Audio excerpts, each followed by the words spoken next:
नमोस्तु नित्यं गुरुवैष्णवेभ्यो गौराय गोपीजनवल्लभाय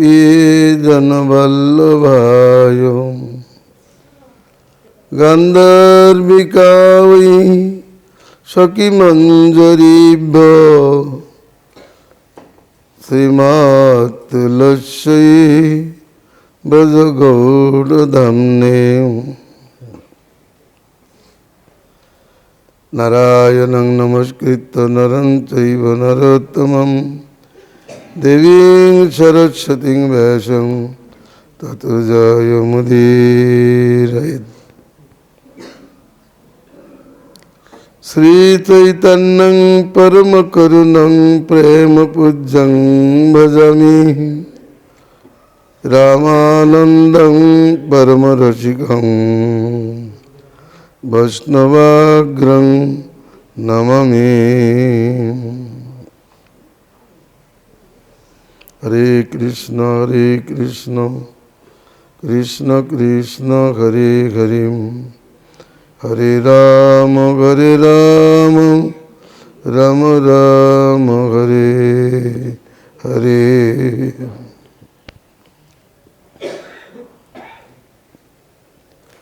गोविंदेति मंगलम गोविंदेति सुंदरम गोविंदेति शोभनम गोविंदेति पावनम गोविंदेति जीवनम गोविंदेति भूषणम जियन्नेवि दामोदरम कार्तिके राधिकेश्वरम कृपादम्ना दशंबद्धा राधा दशं प्रदीयतम।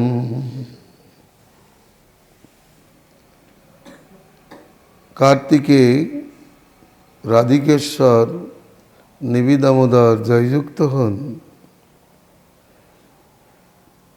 তিনি কৃপারজ্জু দ্বারা এই দাসকে বন্ধন করিয়া রাধাদর্শ প্রদান করুন।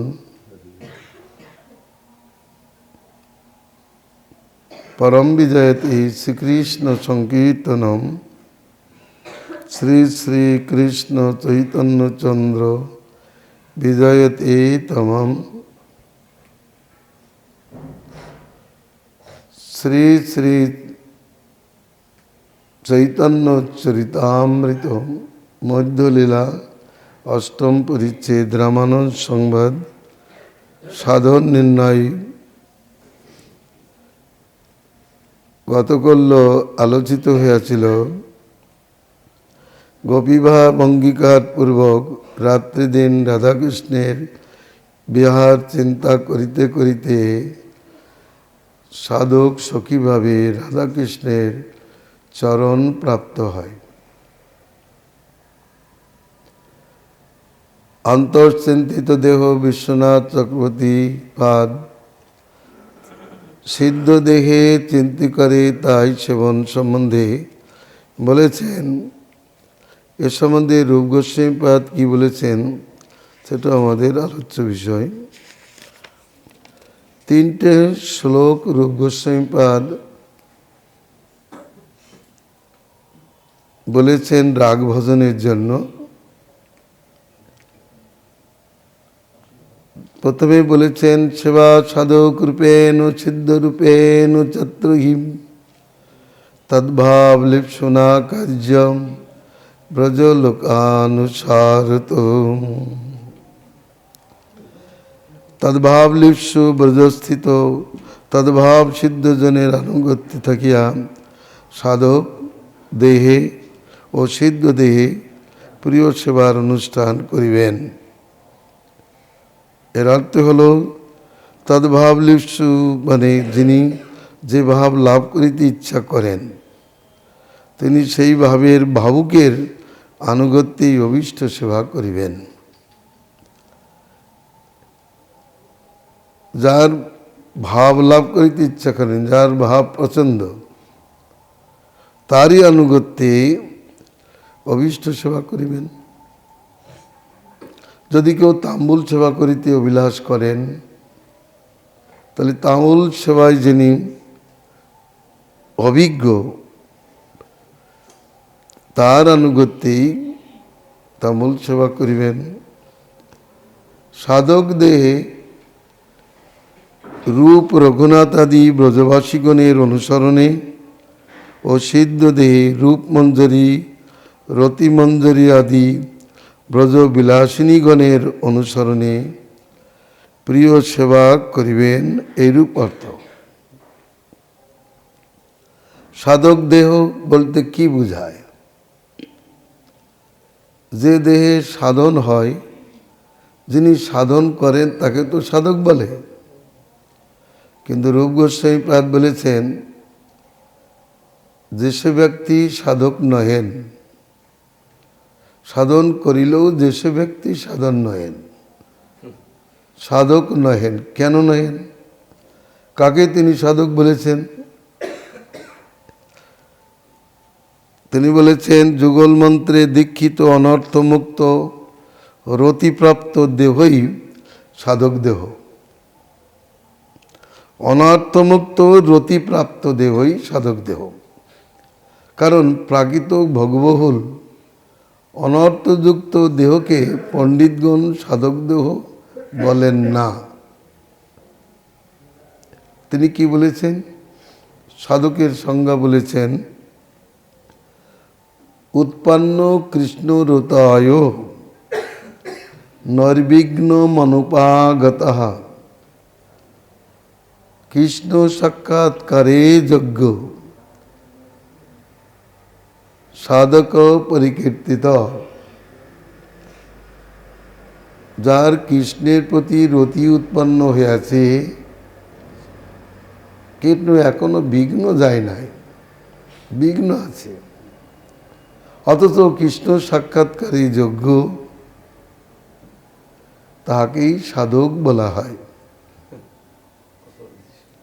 যথা বিল্ল মঙ্গলাদয়, নির্ধারিত করলেন বিল্ল মঙ্গলাদি সাধকে গণ্য। কারণ বিল্লমঙ্গলের রতি উৎপন্ন হলে তিনি কৃষ্ণ গুণগান করতে করতে বৃন্দাবনে উপস্থিত হয়েছেন। ওই দেহটা সাধক দেহ, মানে কৃষ্ণের প্রতি, যার আরাধ্য দেবতার প্রতি রতি উদিত হয়ে আছে। রতি মানে কৃষ্ণের কথায় যার চিত্তে ক্ষোভ সৃষ্টি হয়, কৃষ্ণের কথায় যার চিত্তটি মসৃণ হয়ে যায়, মাখনের মতো মসৃণ হয়ে যায়, কিন্তু বিঘ্নাদি সম্পূর্ণরূপে নির্গত হয় নাই, কিছু বিঘ্ন আছে।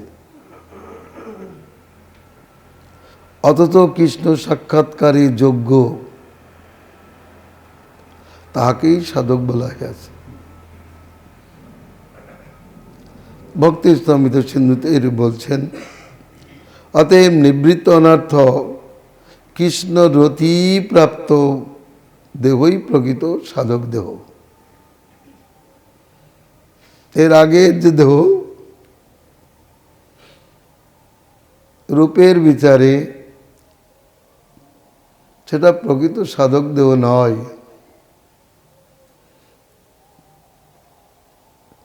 যেমন এই জগৎ ডাক্তারে প্রকৃত চিকিৎসার লক্ষণ নাই, দুধও খাইতে থাকে আবার গাঁজাও খাইতে থাকে। তারা যেমন চিকিৎসিত হইতে পারে না, তেমনি ভোগ করার ইচ্ছা আছে, আবার যোগ করারও ইচ্ছা আছে। এমতো ব্যক্তির সাধক সংজ্ঞা নাই। আর অনেকে আছেন ধর্মধ্বজী, সামনে ধর্মটা রেখে দিয়েছেন, ভিতরে অধর্মাচরী। কোথাও দেখা যায় যে মন্দির আছে, দেবতা নাই, মন্দির আছে কিন্তু সেখানে দেবতার পূজা হয় না।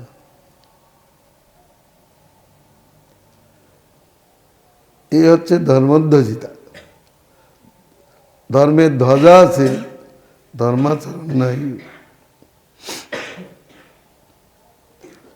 এই জন্য বললেন নিবৃত্ত অনার্থ কৃষ্ণরতি প্রাপ্ত ব্যক্তি, কৃষ্ণরতি প্রাপ্ত দেহই সাধক দেহ। শ্রী বিশ্বনাথ এবার বলছেন সিদ্ধ দেহেন, সিদ্ধ দেহ সম্বন্ধে শ্রী বিশ্বনাথ পাদ কি বলেছেন? শ্রী বিশ্বনাথ মতে অন্তশ্চিন্তিত দেহই সিদ্ধ দেহ। এখানে বিচার্যেই জাগ্রত অবস্থায় মনোকল্পিত তথা স্বপ্নাবস্থায় প্রকৃষ্ট সম্বন্ধ জ্ঞানের সহিত ভজন ফলে নিবৃত্তনার্থ ইষ্টনিষ্ঠা প্রতিষ্ঠিত প্রবৃত্ত রুচি বিশিষ্ট অন্তশ্চিন্তিত দেহই প্রকৃতপক্ষে সিদ্ধ দেহ। তা স্থায়ী রতির বিলাস থেকে মূর্তিমান। এই সিদ্ধ দেহটা কোথার থেকে আসলো? আমরা মাতৃগর্ভে দেহ প্রাপ্ত হয় কখন? যখন জীবাত্মা পিতার বীর্যকে আশ্রয় করে মায়ের রক্তের সহিত মিলিত হয়, তখন সেই দেহটা উৎপন্ন হয়। এই যেমন একটা সিদ্ধান্ত, তেমনি কৃষ্ণরতির বিলাস থেকে, স্থায়ী রতির বিলাস থেকেই এই দেহটা মূর্তিমান হয়। তা বাস্তব এবং সর্বভূত। দাস গোস্বামী স্বপ্নে পায়েস খেয়েছিলেন, তাতেই তার পেট খারাপ করেছিল। কেউ বিশ্বাস করতে পারে? স্বপ্নে পায়েস খেয়েছেন আর তার পেট খারাপ হয়েছে? তাহলে তার স্বপ্নটা বাস্তব। শুদ্ধ সত্যের ভূমিকায় যারা অবস্থান করেন তাদের স্বপ্ন মনোরথ বাস্তব। ভালো করে শুনে নেন, শুদ্ধ সত্যের ভূমিকায়। শুদ্ধ সত্য ভূমিকা কি? রতি দ্বারা আক্রান্ত যে চিত্ত, সেই চিত্তের নাম শুদ্ধ সত্য। সেই শুদ্ধ সত্য বিশিষ্ট যারা, তাদের স্বপ্ন এবং মনোরথ বাস্তব। তারা যা ভাবনা করেন, তাদের চিত্তে কৃষ্ণ বিষয়ক যে ভাবনা আসে, জাগ্রত অবস্থায় মনোরথ, নিদ্রিত অবস্থায় স্বপ্ন বাস্তব।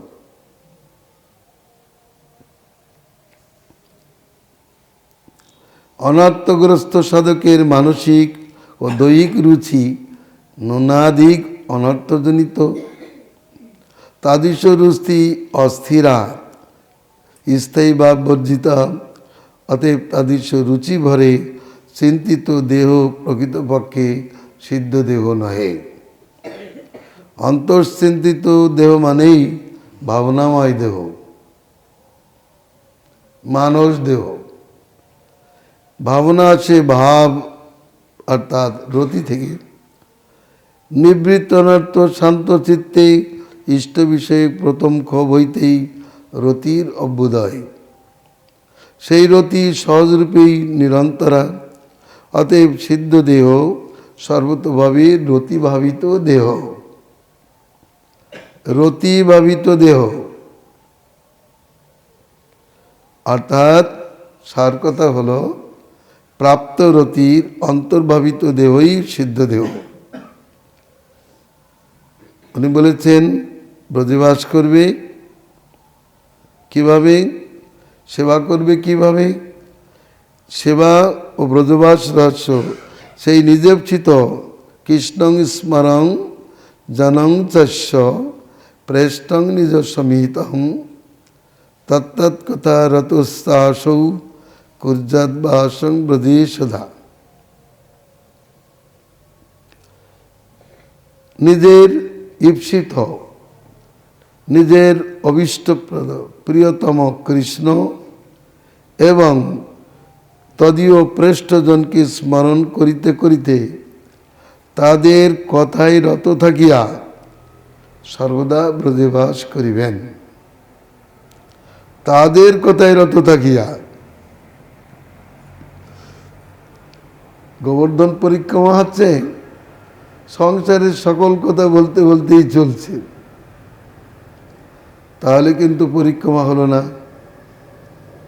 ব্রজবাস হচ্ছে কিন্তু গ্রাম্য কোথায়, তাহলে ব্রজবাস হবে না।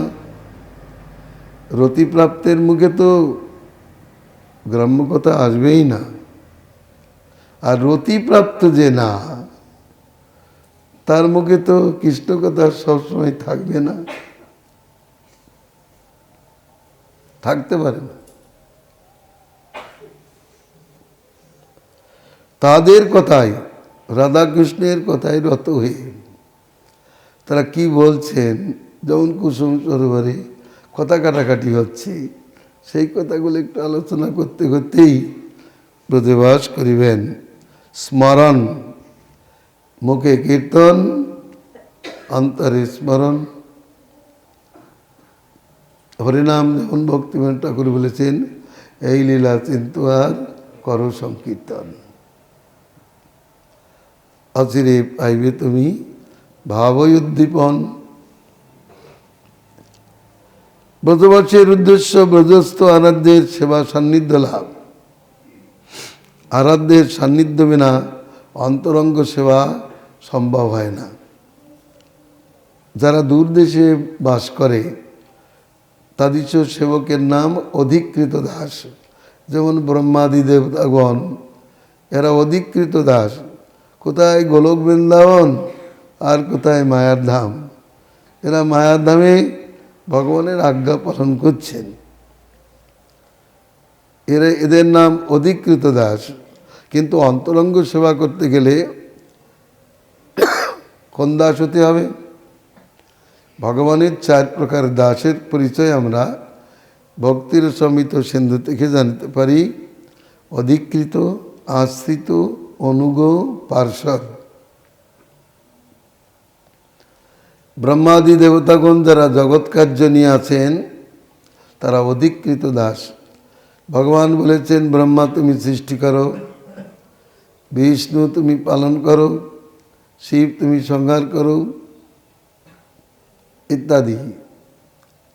এরা অধিকৃত দাস। শরণাগত দাস আশ্রিত।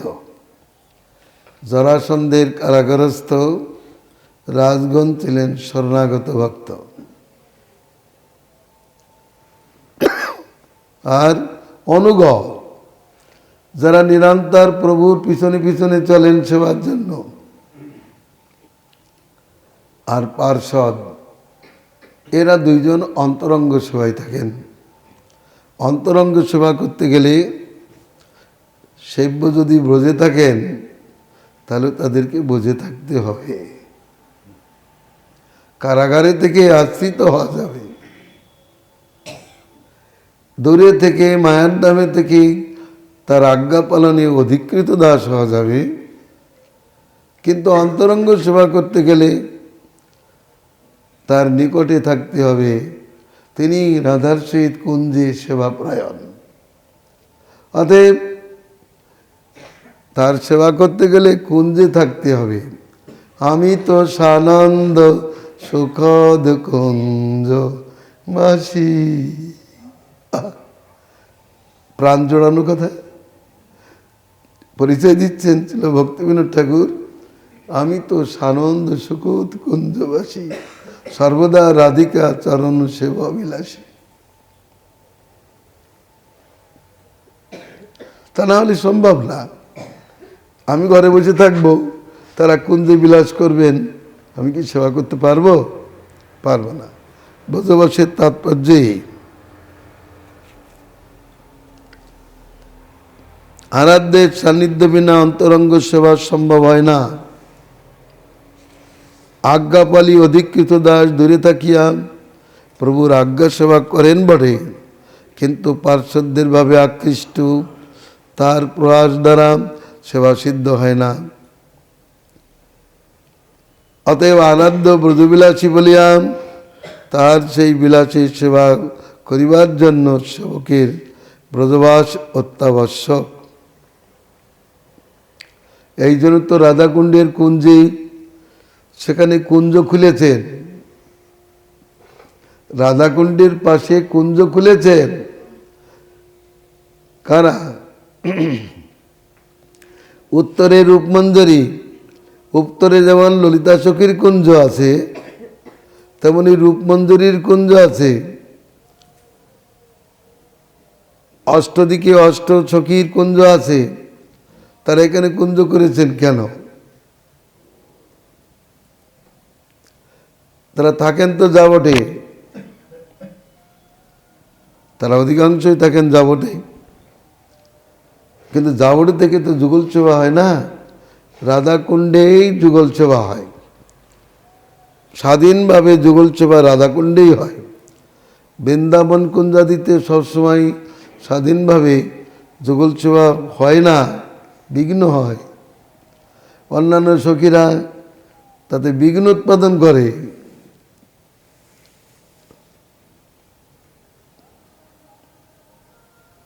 কেমন উৎপাদন করে? কথাগুলো শুনতে খারাপ লাগে, খারাপ আর কি হবে। দেখলেন যে রাধারানী সখীগণ রাধাকে কৃষ্ণের সঙ্গে মিলিত করাবেন, মিলিত করিয়েছেন। একে পদ্মা সখী দেখলো যে আমি তো চন্দ্রাবলীকে কৃষ্ণের সঙ্গে মিলিত করিতে পারলাম না, জটিলের কাছে লাগাইলো, দেখুন আপনার বৌমা কি করছে। এমন একটা কিছু লাগিয়ে দিল, জটিলার সঙ্গে সঙ্গে এসে বিঘ্ন ঘটিয়ে দিল। অর্থাৎ আমার সখীর সঙ্গে বিহার করবে না, রাধার সঙ্গে বিহার করবে, করতে দিব না।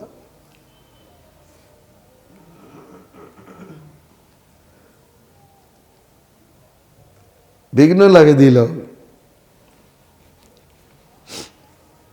কিন্তু কুঞ্জবাসের তাৎপর্য এই, শুধু বৃন্দাবন ভূমিতে রাস করতে গেলে রাত্রে রাসস্থলিতে আসা হয় ঠিক, কিন্তু কুঞ্জ সেবা করতে গেলে কুঞ্জের পাশাপাশি থাকতে হয়। এই যে রাধা গোবিন্দের বিলাস কুঞ্জে শয়ন হয়, তারপর তারা নিজ নিজ কুঞ্জে যেয়ে শয়ন করেন। আবার প্রথমেই তারা উঠে তবে রাধাকৃষ্ণকে জাগিয়ে থাকেন। কিন্তু এই কাজটা কি বর্ষানার থেকে এসে বা জাবর থেকে এসে সম্ভব? এই জন্য তাদের নিকটে থাকতে হবে। সেবক সেব্যের কাছেই থাকবে।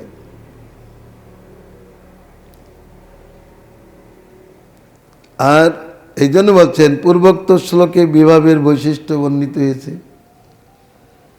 রতিকে যারা বিশেষ রূপে ভাবিত করে তাকে বিভাব বলে। কৃষ্ণ স্মরণ বিভাব আলম্বন এবং উদ্দীপনাত্মক। তার মধ্যে আলম্বন বিষয় ও আশ্রয় ভেদে দ্বিবিধ। পূর্বোক্ত শ্লোকে বিষয়ালম্বন কৃষ্ণ এবং আশ্রয় আলম্বন তদীয় পৃষ্ঠজন, আর উদ্দীপন বিভাব সেখানে ব্রজধাম, ব্রজনিকুঞ্জ, মাধবী মালতী কুঞ্জ। তো বৃন্দা দেবীর কাছে প্রার্থনাটা হচ্ছে কি, মোর মনের এই অভিলাষ বিলাস কুঞ্জে দিও বাস, নয়নে হেরিব সদা যুগল রূপ রাশি। শুধু হেরিব নয়, সেবিব সদা যুগলধনকে, দেখব তো বটেই, দর্শন সেবা। চামর ডোলাব কবে ঘেরিমুখ চন্দ্র, দর্শন করবেন, সেবাও করবেন, শুধু দেখবেন মাত্র নয়। সেবক সেবা না করে থাকতে পারেন না। হাতের কাজ যেমন সেবা, চোখের কাজ দর্শন। চোখ দিয়ে দর্শন করলো, হাতটা কি করবে? হাত কাঁদতে থাকে, সে বলেন আমি একটু সেবা করব। কি করবে? চামর ডোলাবে, চন্দন পরাবে, মালিকা পরাবে। চরণ কাঁদতে থাকে, সে তখন বিলাসধামে সেখানে যাওয়ার জন্য ছটফট করে। মোহনও কাঁদতে থাকে, না আমি তার চিন্তায় থাকব। এই জন্য এই ব্রজধাম হচ্ছে উদ্দীপন বিবাহ স্বরূপ। ভক্তিমান ঠাকুর উদ্দীপন বিভাগের শ্রেষ্ঠতা গান করেছেন, বলেছেন তুয়া উদ্দীপক হামারও পরাণ। সাধারণ ব্যাপার না, উদ্দীপন না হলে রতি বিভাবিত হবে না। মাধবেন্দ্রপুরী নীলমেঘ দেখেই প্রেমে বিভোর হয়ে পড়েছেন।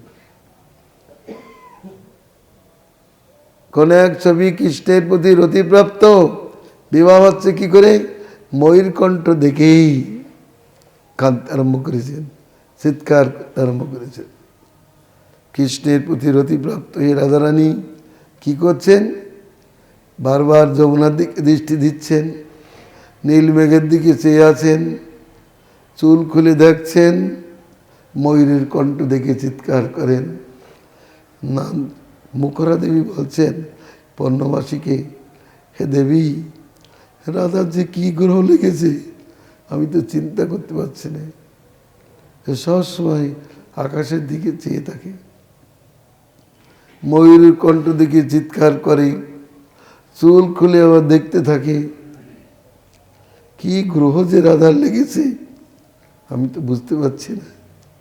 এর উদ্দীপন বিভাগ, তার মানে চুল খুললে দেখলেই কৃষ্ণের জ্ঞান, কৃষ্ণের ধ্যানে পাগল হয়ে যায়। ময়ূর কণ্ঠ, নীলমেঘ, যমুনার জল, সব উদ্দীপন বিভাগ। তারপরেও নন্দ মহারাজ বলেছে না, আমরা খ্রিস্টের বিরহে প্রাণ আমাদের ছটফট করে, মনে করি যে এই ঘরের ভিতরে আর থাকবো না, কারণ যেদিকে দৃষ্টিপাত করি সেই দিকেই কৃষ্ণের বৈভব, কৃষ্ণের সেই পোশাক পরিচ্ছদ রয়েছে, খেলার পরিচ্ছদ রয়েছে।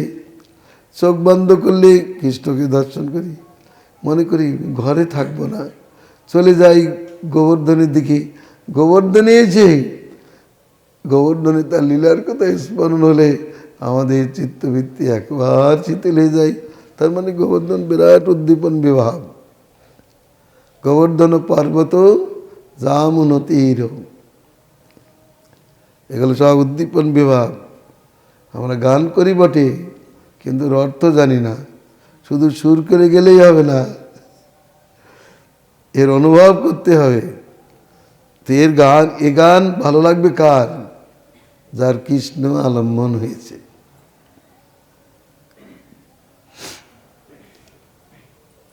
ভকতি বিনোদ কহে শুনো কানো, তোয়া উদ্দীপক হামার পরানো। আর বিষয় আলম্বনের সম্বন্ধে কি বলেছেন? এ তো উদ্দীপন বিভাগের সম্বন্ধে বলেছেন।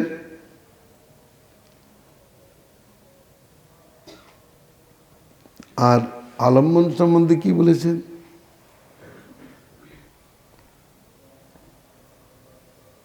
আলম্বন সম্বন্ধে ওই শ্লোকে বলেছেন তিনি, হে রাধানাথ তু হামার পরাণ, জানক জাননী দ্বৈত তনয়, প্রভু গুরুপতি তু সর্বময়। তারপরের পদ কি বলেছেন? ভকতি বিনোদ কয়ে শুনো কানো, রাধা নাথ তো হামার পরাণ। এই যে আলম্বন, এই হল উদ্দীপন বিভাগ।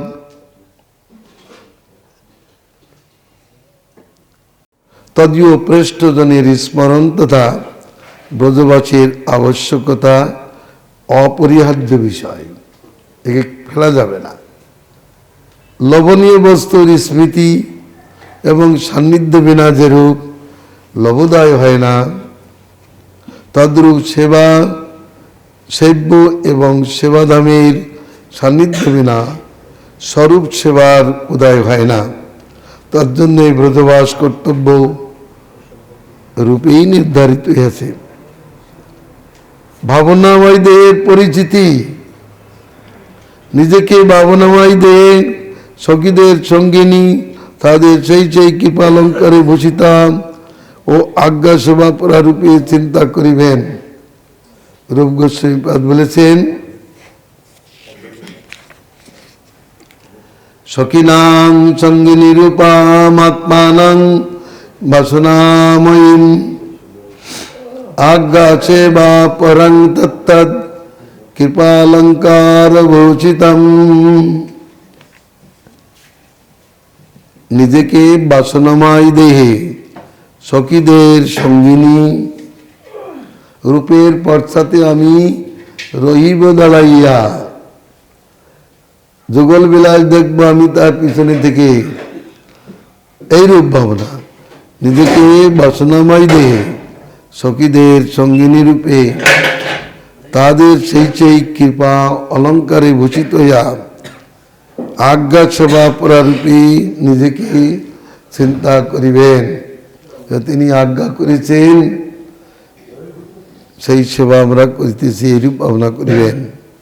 যেমন শ্রী নরোত্তম ঠাকুরের পদে আছে, ললিতা বিশাখাদি যত সখীবৃন্দ আজ্ঞাই করিব সেবা চরণার বৃন্দ। সখীদের সঙ্গিনী রূপে প্রার্থনাটা কেমন? প্রিয় সখী গণের সঙ্গে সেবন করিব রঙ্গে, চরণ সেবিব নিজ করে। সখীদের সঙ্গিনী হইবার উদ্দেশ্য তাদের ভাব সিদ্ধি। সঙ্গিনী না হলে ভাব সিদ্ধ হবে না।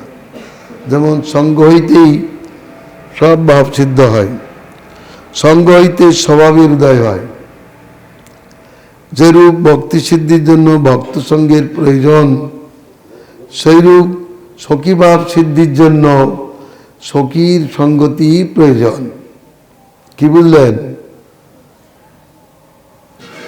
ভক্তি সিদ্ধির জন্য যেমন ভক্ত সঙ্গের প্রয়োজন, সখী ভাব সিদ্ধির জন্য তেমনি সখী সঙ্গের প্রয়োজন। অবিচল সঙ্গ বিনা অভীষ্ট সিদ্ধি সুদুর্লভ হয়। কিভাবে?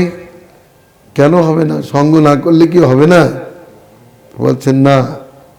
অগ্নি সংসর্গে তার বর্ণপ্রাপ্তি ও দায়িকা শক্তি প্রাপ্তির ন্যায় সখীর সংসর্গে তদীয় আকৃতি ও প্রকৃতি প্রসিদ্ধ হয়। অগ্নির সংসর্গে একটা লোহখণ্ড যদি অগ্নিতে দেওয়া হয়, তাহলে অগ্নির সংসর্গে সেই লোহাটা যেমন কিছুক্ষণ পরে অগ্নির বর্ণ ধারণ করে এবং অগ্নির ন্যায় দায়িকা শক্তি প্রাপ্ত হয়, তদ্রূপ সখী সঙ্গ করলে তাদের সখীর সংসর্গে তদীয় আকৃতি এবং প্রকৃতি দুটি লাভ হয়। যেমন লোহাটি অগ্নির সংসর্গে লোহার মতো অগ্নির মতো আকৃতি প্রাপ্ত হয়। অগ্নি যেমন সুবর্ণকান্তি, তদ্রূপ ওই লোহাটাও সুবর্ণকান্তি প্রাপ্ত হয়। এবং অগ্নি যেমন দাহ, সেই লোহাটি তখন অন্যকে দাহ করতে পারে। তেমনি সখীর সংসর্গে আসলে সখীর ন্যায় আকৃতি ও সখীর ন্যায় প্রকৃতি দুটি সিদ্ধ হয়। অতএব সবিষ্ট ভাব সিদ্ধির জন্য সেই ভাবুকের সঙ্গতি একান্ত প্রয়োজন।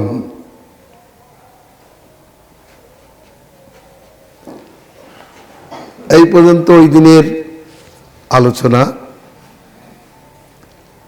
শ্রীমান মহাপ্রভু শুনে তো খুবই সুখী হলেন। প্রসঙ্গত সিদ্ধান্ত করলেন, তিনি জানিয়েছেন যদি কেউ বলেন গোপীর আনুগত্য না করে ভজন করলে যে পাবে না, তার প্রমাণ কি? মানে লক্ষ্মী দেবী প্রমাণ। তাতে দৃষ্টান্ত লক্ষ্মী করিল ভজন, তথাপি না পাইল ব্রজে ব্রজেন্দ্র নন্দন।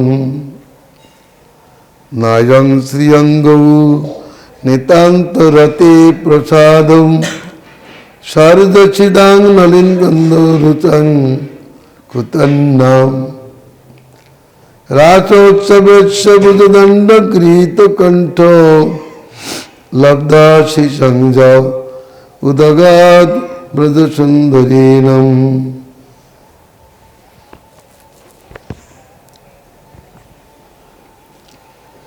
খুবই সুন্দর অর্থ।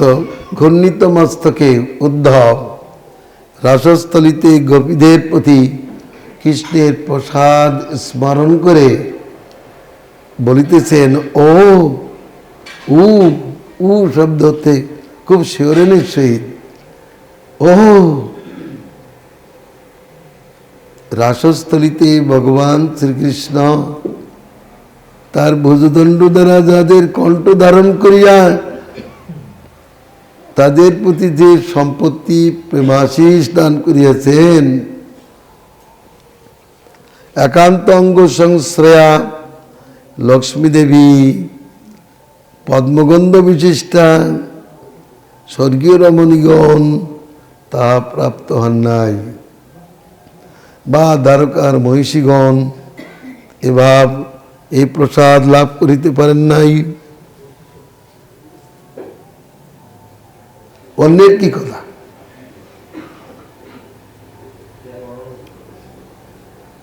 এত শুনি প্রভু তারে কইল আলিঙ্গন, দুইজনে গলাগলি করেন ক্রন্দন।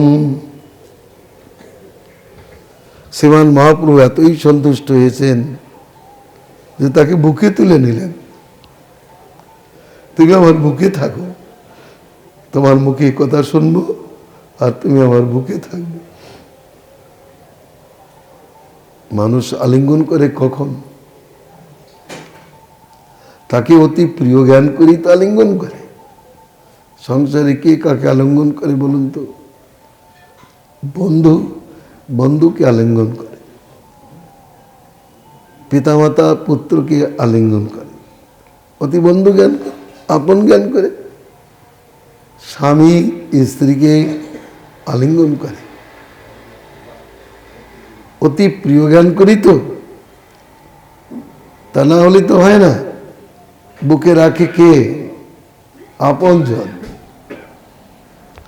যার অন্তরে আছে তাকে বাহ্যত বুকেও রাখেন। রামানন্দ রায়ের যে প্রস্তাব, যে আলোচনা, চৈতন্যের মনোমুগ্ধকর বিষয়। তাহলে মুগ্ধ হয়ে তাকে বুকে নিলেন। এই মতো প্রেমাবেশে রাত্রি গুয়াইলা, প্রাতকালে নিজ নিজ কার্যে ধুয়ে গেলাম। কি অপূর্ব বিচার! প্রেমে পরস্পরের কণ্ঠ ধারণ করে ক্রন্দন করে চলেছেন। মাত্র কয়েকদিনের সম্বন্ধ, এত প্রেম! তাহলে বুঝতে হবে নিশ্চয় পূর্বে তাদের সম্বন্ধ ছিল। তা না হলে হঠাৎ করে কি মানুষের এমন প্রেম জাগে? পূর্বেই বলেছেন দোয়ার সহজ ভাব ওই গোদাবরীর তীরেই প্রকাশিত হয়ে আছে।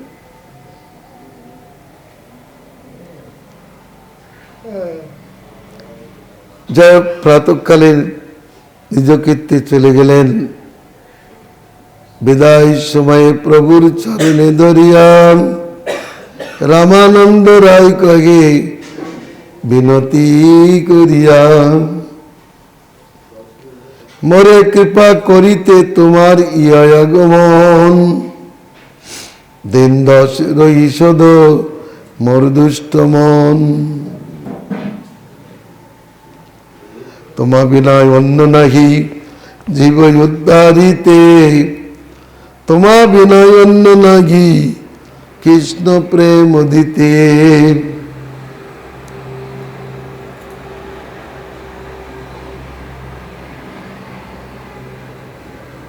রবীন্দ্রনাথ একটা কবিতা লিখেছেন, এ জগতে হাই সেই বেশি চাই যার আছে ভুরি ভুরি। তা আমরা অনুভব করছি রামানন্দ প্রেমের খনি। আবার তিনি কি প্রার্থনা করছেন, হে প্রভু আমার একটা নিবেদন, তুমি যদি আমাকে কৃপা করতে এসে থাকো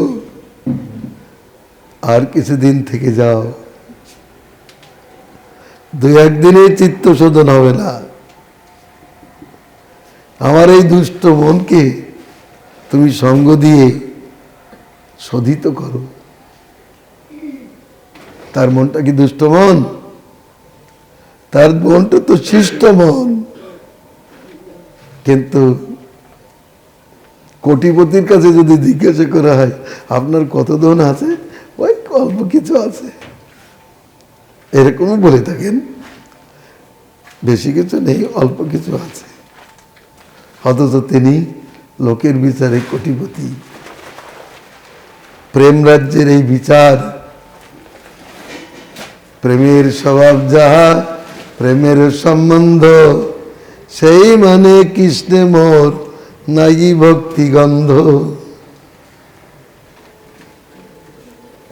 শুধু কাঁচামোচো ভাব নয়, এটা অনুভব তাদের। তো বলতে বলতে তো কেঁদে ফেলেছেন যে প্রভু আমার এই কৃপা করবার জন্য তোমার এই আগমন, সার্বভৌম আমার প্রতি কি বন্ধ কার্য করেছে, তোমাকে মিলিয়ে দিয়েছে,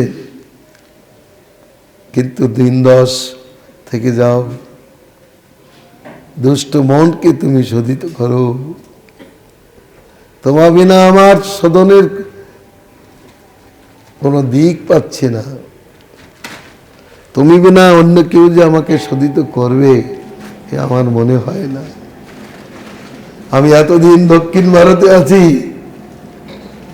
কিন্তু কেউ তো আমাকে এইভাবে কৃষ্ণের বিষয়ে প্রশ্ন করে আমাকে কৃষ্ণ চিন্তায় রাখে না। শোধিত হবে কখন চিত্ত, যখন কৃষ্ণ কোথায় থাকবে। পবিত্র জলে যখন বস্তু দেয়া হয়, বস্ত্রাদি দেওয়া হয়, তখনই তো শোধিত হয়। আবার আমি মনে করেছি আমার এই নির্ধারণ, তুমি বিনা ব্রজপ্রেম আর কেউ দিবে না। ব্রজপ্রেম আমাদের যে লভ্য বস্তু, প্রাপ্য বস্তু, তা তুমিই দিতে পারো। এটা রামানন্দ রায়ের অনুভব। তিনি ভালোই বুঝেছেন, প্রভু যখন বলছেন আগে কো আর ইও হয় কিছু আগে আর, এই সাধ্যের অবধি, এই সাধ্য সুনিশ্চয়, তখন তিনি ভালোই বুঝতে পেরেছেন। তিনি ভালোই বুঝতে পেরেছেন ইনি কেবল শ্রোতা মাত্র নহেন, ইনি বক্তা, ইনি গুরু।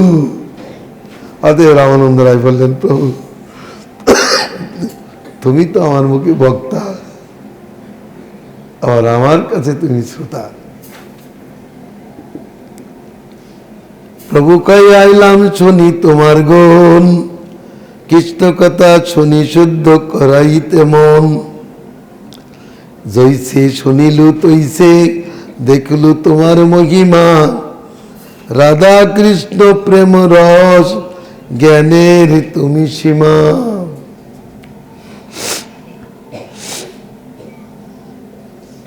ওদিকে মহাপ্রভু তিনিও শুদ্ধ বৈষ্ণব চরিত্রের শ্রেষ্ঠ ভূমিকায় অবস্থান করে তন্নে ডুবে, দন্য সাগরে ডুবে বলছেন,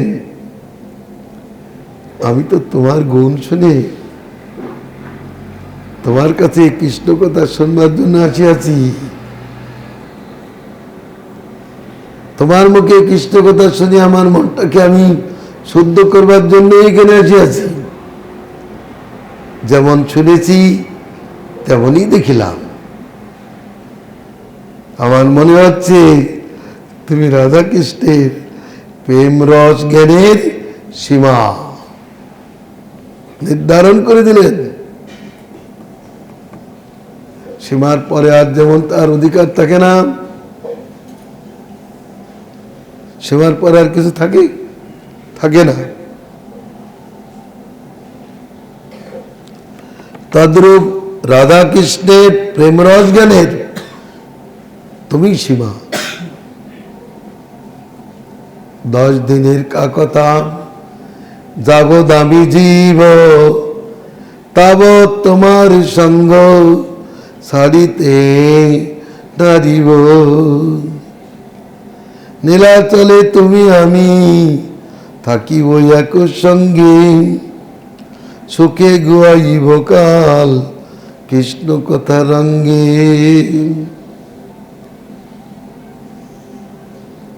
তখন থেকেই সংকল্প করে নিয়েছেন, হে রায় 10 দিনের কি কথা, আমি যতদিন বেঁচে থাকবো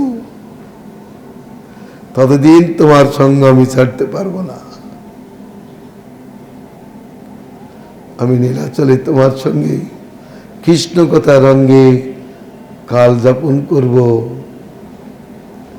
আমাদের জীবন কৃষ্ণ কথা রঙ্গেই রসেই চলবে, পূর্ণ হবে কৃষ্ণ কথা রসে। সঙ্গীর যে কি প্রয়োজন তা দেখো। চৈতন্যদেব নিজে এ জগতে প্রকাশ করেছেন সঙ্গীর কি মহত্ব।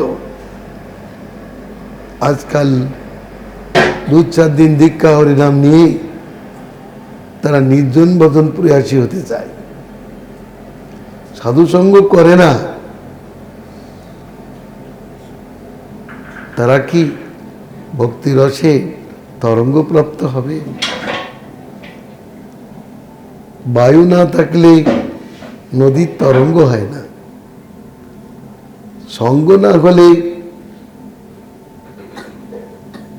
প্রেমের তরঙ্গ কোথা থেকে আসবে? সঙ্গেই তো প্রেমের তরঙ্গোদয় হয়। এই জগতে দেখুন, এই যে সঙ্গে তো প্রেম রঙ্গ উঠতে হয়। বিদ্বানের সঙ্গে বিদ্যার উদয় হয়, বিষয়ীর সঙ্গে বিষয় প্রাপ্তি হয়, আর প্রেমিকের সঙ্গে প্রেম লাভ্য হয়, ভক্তিমানের সঙ্গে ভক্তি লাভ্য হয়। তাহলে সঙ্গের একান্ত প্রয়োজন। সঙ্গ স্পর্শগুণ, সঙ্গ চিন্তামণির স্বরূপ। যেমন চিন্তামণির স্পর্শ হলে, স্পর্শমণির স্পর্শ হলে লোহাটা স্বর্ণে পরিণত হয়, তদ্রূপ উত্তম সঙ্গ প্রাপ্ত হলে জীবের মধ্যে উত্তম গুণের সন্নিবেশ হয়।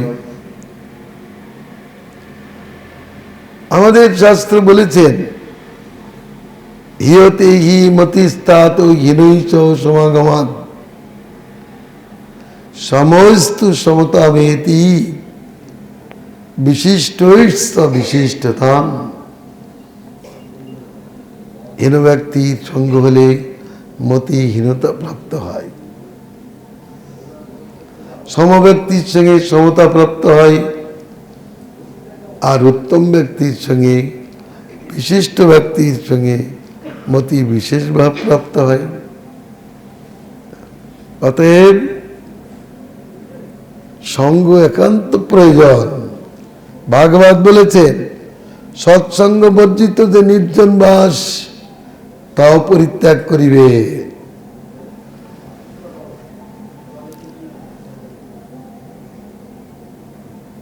নির্বাস স্থানটা নির্জন খুব, কিন্তু সৎসঙ্গ বর্জিত হলে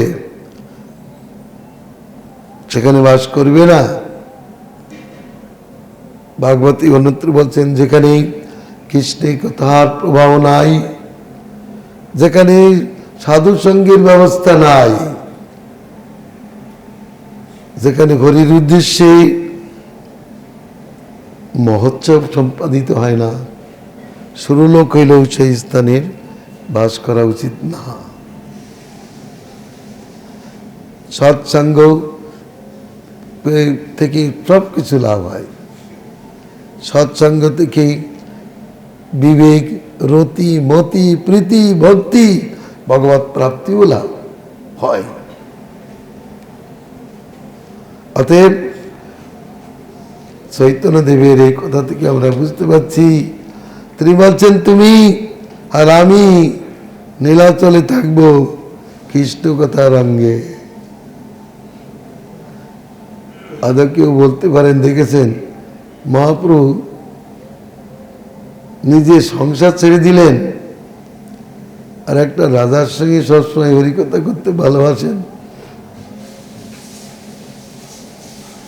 মহাপ্রভু কি রাজা দেখেছেন? আর তিনি কি প্রকৃতপক্ষে রাজকার্য নিয়ে ব্যস্ত ছিলেন? মহাপ্রভু যেই বলেছেন সেই তিনি রাজ্য ছেড়ে তার কাছে উপস্থিত হয়েছেন। সোজা কথা। চৈতন্যের কৃপা তার প্রতি কিভাবে বর্ষিত হয়েছে যে তিনি তার সংসার থাকলেও তিনি সব ছেড়ে দিয়ে তার কাছে উপস্থিত হলেন। অতএব সঙ্গ যে অসংচিতের হেতু, ভাগবতে বলেছেন যে সঙ্গ মানুষের সংসারের কারণ, আর সেই সঙ্গটি যদি সাধু পুরুষে হয় তাহলে তাই মুক্তির কারণ হয়ে যায়। অতএব মহাপ্রভু এইরূপ প্রস্তাব দিয়ে উঠে গেলেন। এত বলি দুয়ে নিজ নিজ কার্যে গেলাম, সন্ধ্যাকালে রায় পুনঃ আসিয়া মিলিলাম, অনন্য মিলি দুঃখে নিবৃতে বসিয়া, প্রশ্নোত্তর গোষ্ঠী কহে আনন্দিত হইয়া। 10 দিন ছিলেন সেখানে, গোদাবরী তীরে 10 দিন ছিলেন। প্রত্যেক দিন ইষ্টগোষ্ঠী করতেন। কোন একদিনের ঘটনা, মহাপ্রভু এবার রামানন্দের সঙ্গে প্রশ্নোত্তর গোষ্ঠী করিলেন। একটা প্রশ্ন, তারপর উত্তর। আগেও তিনি প্রশ্নোত্তর প্রসঙ্গে ছিলেন। প্রভু পুছে রামানন্দ করেন উত্তর, এই মতো সেই রাত্রে কথা পরস্পর। কেমন জিজ্ঞাসা করেছেন? তোমার রাজ্য কেমন চলছে? তুমি কাকে মারো না তো? তোমার রাজ্যে কটা জেলখানা আছে? এমনটি না। তার প্রশ্ন কি? প্রভু কয়ে কোন বিদ্যা, বিদ্যা মধ্যে সার। রায় কয়ে কৃষ্ণ ভক্তি বিনা বিদ্যা নাহি আর। খুব তাৎপর্যপূর্ণ বিষয়। পূর্বে কৃষ্ণ ভক্তির শ্রেষ্ঠতা, কৃষ্ণ প্রীতির শ্রেষ্ঠতা নির্ধারিত হয়েছে। এবার প্রশ্ন করেছেন কোন বিদ্যা শ্রেষ্ঠ? বিদ্যার পরিচয় দাও, একথা তিনি বলেননি। তিনি বলছেন কোন বিদ্যা শ্রেষ্ঠ। তাহলে আমরা কি বলবো? রামানন্দ রায় বলেছেন কৃষ্ণ ভক্তি বিনা বিদ্যা নাই আর। বেদ বিদ্যা, বেদ বিদ্যা একটা, কিন্তু বেদ বিদ্যা সাধারণ। বেদ বিদ্যা অপেক্ষা বিষ্ণু বিদ্যা, বিষ্ণু ভক্তি বিদ্যা তার থেকে শ্রেষ্ঠ। ব্রহ্মবিদ্যা, বিষ্ণু বিদ্যা, বিষ্ণু ভক্তি বিদ্যা, নারায়ণ রাম ভক্তি বিদ্যা, এরা উত্তরোত্তর শ্রেষ্ঠ হলেও সর্বোত্তম হল কৃষ্ণ ভক্তি বিদ্যা। যেহেতু কৃষ্ণ শ্রেষ্ঠ, কৃষ্ণের ভক্তি শ্রেষ্ঠ, বিদ্যা বিচারে ভক্তি বিদ্যা, কারণ ভক্তির দ্বারা ভগবানকে জানা যায়। বিদ্যাতে অনায়া ইতি বিদ্যা। বিদ্যা কাকে বলে? যার দ্বারা জানা যায়। আমরা জানতে পারি ভক্তামিকয়া গ্রাহ্য, ভক্তির দ্বারা ভগবান একমাত্র গ্রাহ্য হন। অতএব ভক্তিবিদ্যা, তার মধ্যে বিষ্ণু ভক্তি, নারায়ণ ভক্তি, রাম ভক্তি, এরাও বিদ্যা। কিন্তু ওই সমস্ত বিদ্যা অপেক্ষা কৃষ্ণ ভক্তি সর্বোত্তম। কৃষ্ণ ভক্তিতে সর্বোত্তম বিদ্যার প্রকাশ। সা বিদ্যা তন্মতি যা হইতে কৃষ্ণের মতি হয় তাই বিদ্যা। বিষ্ণু পুরাণে বলেছেন, পুরাণান্তরে বলেছেন, সা বিদ্যা যা বিভুক্ত, যা মুক্তির কারণ তাকে বিদ্যা জন্মে। কিন্তু মহাপ্রভু রামানন্দ রায় চৈতন্যের মন অনুশীলন করে সরাসরি বললেন, কৃষ্ণ ভক্তি বিনা শ্রেষ্ঠ বিদ্যা নাই।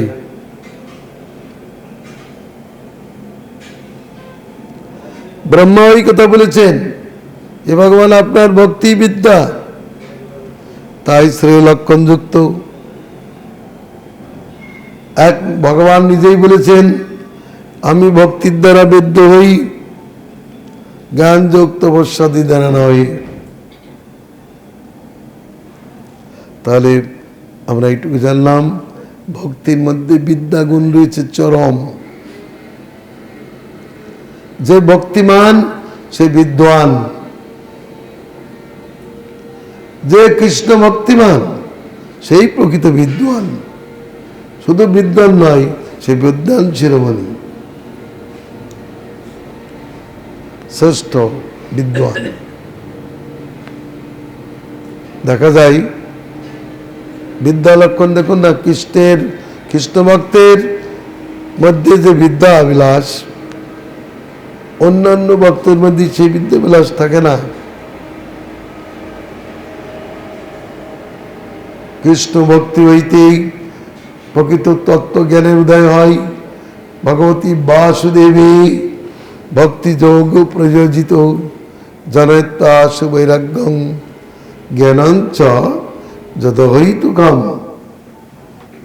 ভগবানী বাসুদেবী ভক্তি যোগ প্রযুক্ত হলে অহৈতুকী জ্ঞান এবং বৈরাগ্য জাত হয়। অতএব কৃষ্ণ ভক্তি শ্রেষ্ঠ বিদ্যা, ইহাই সিদ্ধান্ত সার। যদি কেউ বলেন আপনি শুধু কৃষ্ণ কৃষ্ণের কথাই বলছেন, আর মহাপ্রভু প্রশ্ন করছেন, আর রামানন্দ রায় শুধু কৃষ্ণের কথাই বলছেন, তো সার বলতে গেলে কৃষ্ণকেই বলতে হয়। যদি সারাৎসার বিষয় কিছু জানতে হয়, তাহলে কৃষ্ণ বিষয়েও হবে। কৃষ্ণ বিষয়ক যা কিছু তাই সারাৎসার। ভক্তি হোক, প্রীতি হোক, জ্ঞান হোক, আর অন্য কিছুই হোক, সারাৎসার বিচারে কৃষ্ণ ভক্তিরই প্রাধান্য, এটা মানতেই হবে। এই জন্য কৃষ্ণ ভক্তি বিদ্যা, কৃষ্ণ ভক্তি বিদ্যা, কারণ তার দ্বারা কৃষ্ণকে সম্যক প্রকারে জানা যায়। গীতার এক নাম কি বলেছেন?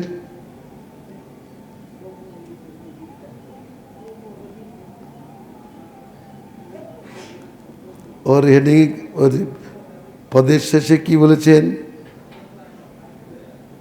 ইতি শ্রীমদ্ ভগবদ গীতায়াম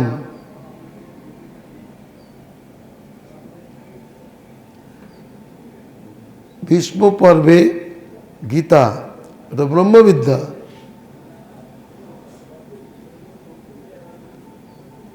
আবার উপনিষদে ব্রহ্মবিদ্যা, কিন্তু ব্রহ্মবিদ্যার মধ্যে বিচার করে দেখা গেছে কৃষ্ণ ভক্তি শ্রেষ্ঠ বিদ্যা। কৃষ্ণ ভক্তিতে সব কিছু জানা যায়। ব্রহ্মবিদ্যার যে রূপ, তার থেকে চরম প্রকাশ হচ্ছে কৃষ্ণ ভক্তিতে।